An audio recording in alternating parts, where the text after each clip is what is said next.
Bienvenido a mi canal de audiolibros.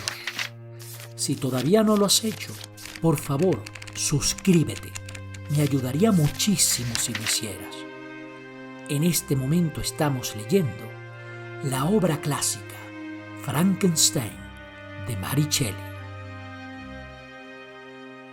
Capítulo 2. Tan pronto como despuntó la mañana, salí arrastrándome del refugio para ver la casa cercana y comprobar si podía permanecer en la guarida que había encontrado. Mi cobertizo estaba situado en la parte trasera de la casa y rodeado a ambos lados por una posilga y una charca de agua limpia. También había una parte abierta por la que yo me había arrastrado para entrar. Pero entonces cubrí con piedras y leñas todos los resquicios por los que pudieran descubrirme, y lo hice de tal modo que podía moverlo para entrar y salir. La única luz que tenía procedía de la posilga y era suficiente para mí. Habiendo dispuesto de ese modo mi hogar y después de haberlo alfombrado con paja, me oculté, porque vi la figura de un hombre a lo lejos y recordaba demasiado bien el tratamiento que me habían dado la noche anterior como para fiarme de él. En todo caso, antes me había procurado el sustento para aquel día, que consistía en un mendrugo de pan duro que había robado y un tazón con el cual podría beber, mejor que con las manos, del agua limpia que emanaba junto a mi guarida. El suelo estaba un poco alzado, de modo que se mantenía perfectamente seco, y como al otro lado de la pared estaba la chimenea con el fuego de la cocina de la granja, el cobertizo estaba bastante caliente. Pertrechado de este modo, me dispuse a quedarme en aquella choza hasta que ocurriera algo que pudiera cambiar mi decisión. En realidad, era un paraíso comparado con el inhóspito bosque, mi primera morada, con las ramas de los árboles siempre goteando y la tierra empapada. Di cuenta de mi desayuno con placer, y cuando iba a apartar el tablazón para procurarme un poco de agua, oí unos pasos, y mirando a través de un pequeño resquicio, pude ver a una muchacha que llevaba un cántaro en la cabeza y pasaba por delante de mi choza. La muchacha era muy joven y de porte gentil, muy distinta a los granjeros y criados que me había encontrado hasta entonces. Sin embargo, iba vestida muy sencillamente, y una tosca falda azul y una blusa de lino era toda su indumentaria. Tenía el pelo rubio y lo llevaba peinado en trenzas, pero sin adornos. Parecía resignada y triste. Se marchó, pero un cuarto de hora después regresó, llevando el cántaro, ahora casi lleno de leche. Mientras iba caminando, y parecía que apenas podía con el peso, un joven le salió al encuentro, y su rostro mostraba un abatimiento aún más profundo. Profiriendo algunas palabras con aire melancólico, cogió el cántaro de la cabeza de la niña y lo llevó a la casa.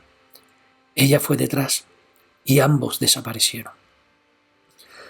Casi inmediatamente volví a ver el hombre joven otra vez, con algunas herramientas en la mano, cruzando el campo que había frente a la casa, y la niña también estuvo trabajando, a veces en la casa y a veces en el corral, donde les daba de comer a las gallinas. Cuando examiné bien mi choza, descubrí que una esquina de mi cobertizo antiguamente había sido parte de una ventana de la casa, pero el hueco se había cubierto con tablones. Uno de ellos tenía una pequeña y casi imperceptible grieta, a través de la cual solo podía penetrar la mirada. A través de esa ranura se veía una pequeña sala encalada y limpia, pero casi vacía de mobiliario. En una esquina, cerca de una pequeña chimenea, estaba sentado un anciano, apoyando la cabeza en la mano con un gesto de desconsuelo. La muchacha joven estaba ocupada intentando arreglar la casa, pero entonces sacó algo de una caja que tenía en las manos y se sentó junto al anciano, quien, cogiendo un instrumento, comenzó a tocar y a emitir sonidos más dulces que el canto del zorzal o el ruiseñor. Incluso a mí, un pobre desgraciado, que jamás había visto nada hermoso, me pareció una escena encantadora. Los cabellos plateados y la expresión bondadosa del anciano granjero se ganaron mi respeto, mientras que los gestos amables de la joven despertaron mi amor. El anciano tocó una canción dulce y triste, la cual, según descubrí, arrancaba lágrimas de los ojos de su encantadora compañera. Pero el anciano no se dio cuenta de ello hasta que ella dejó escapar un suspiro. Entonces él dijo algunas palabras, y la pobre niña, dejando su labor, se arrodilló a sus pies.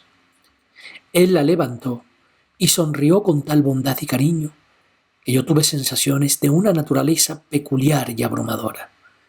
Eran una mezcla de dolor y placer, como nunca había experimentado antes, ni por el hambre, ni por el frío, ni por el calor o la comida. Incapaz de soportar esas emociones, me aparté de la ventana. Poco después el hombre regresó, trayendo sobre los hombros un haz de leña.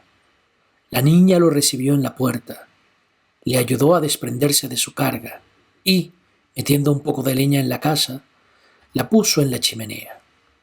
Luego, ella y el joven se apartaron a un rincón de la casa y él le mostró una gran rebanada de pan y un pedazo de queso. Ella pareció contenta y salió al huerto para coger algunas raíces y plantas. Luego las puso en agua y después al fuego. Continuó después con su labor, mientras el joven salía al huerto, donde se ocupó con afán en cavar y sacar raíces. Después de trabajar así durante 1 hora, la joven fue a buscarlo y volvieron a la casa juntos. Mientras tanto, el anciano había permanecido pensativo, pero cuando se acercaron sus compañeros, adoptó un aire más alegre y todos se sentaron a comer. La comida se despachó rápidamente. La joven se ocupó de nuevo en ordenar la casa. El viejo salió a la puerta y estuvo paseando al sol durante unos minutos, apoyado en el brazo del joven. Nada podría igualar en belleza el contraste que había entre aquellos dos maravillosos hombres. El uno era anciano, con el cabello plateado y un rostro que reflejaba bondad y amor. El joven era esbelto y apuesto, y sus rasgos estaban moldeados por la simetría más delicada, aunque sus ojos y su actitud expresaban una tristeza y un abatimiento indecibles. El anciano regresó a la casa, y el joven, con herramientas distintas de las que había utilizado por la mañana, dirigió sus pasos a los campos.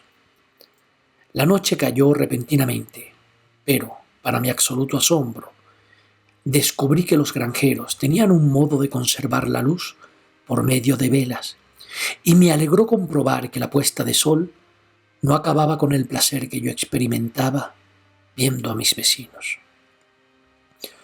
Por la noche la muchacha y sus compañeros se entretuvieron en distintas labores que en aquel momento no comprendí.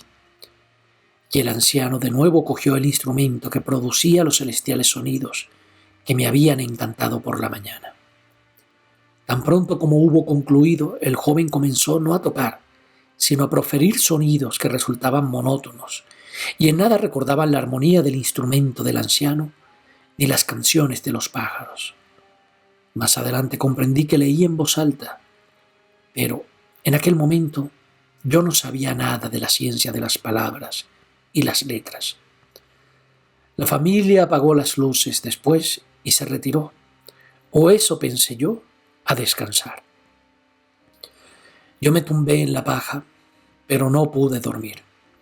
Pensé en todo lo que había ocurrido durante el día. Lo que me llamaba la atención principalmente eran los amables modales de aquellas personas, y anhelé unirme a ellos, pero no me atreví. Recordaba demasiado bien el trato que había sufrido la noche anterior por parte de aquellos aldeanos bárbaros, y decidí que cualquiera que fuera la conducta que pudiera adoptar en el futuro, por el momento me quedaría tranquilamente en mi cobertizo, observando e intentando descubrir las razones de sus actos. Los granjeros se levantaron a la mañana siguiente antes de que saliera el sol.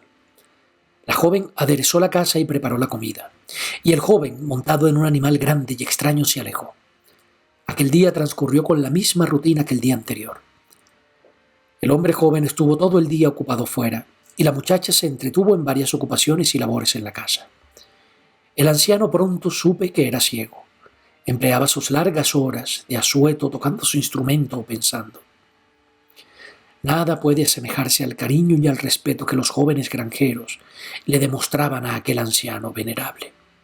Le prodigaban toda la amabilidad imaginable, esas pequeñas atenciones del afecto y el deber, y él las recompensaba con sus bondadosas sonrisas. Sin embargo, no eran completamente felices. El hombre joven y su compañera a menudo se apartaban a una esquina de su habitación común y lloraban. Yo no conocía la causa de su tristeza, pero aquello me afectaba profundamente. Si aquellas criaturas tan encantadoras eran desdichadas, resulta menos extraño que yo, un ser imperfecto y solitario, fuera completamente desgraciado. Pero, ¿por qué aquellos seres tan buenos eran tan infelices? Tenían una casa preciosa, o al menos lo era a mis ojos, y todos los lujos. Tenían una chimenea para calentarse cuando helaba y deliciosos alimentos para cuando tenían hambre. Iban vestidos con ropas excelentes y aún más podían disfrutar de la compañía mutua y de la conversación. Y todos los días intercambiaban miradas de cariño y afecto. ¿Qué significaban entonces aquellas lágrimas? ¿Expresarían realmente dolor? Al principio fui incapaz de responder a estas preguntas, pero una constante atención y el transcurso del tiempo consiguieron explicarme muchas cosas que al principio me parecieron enigmáticas.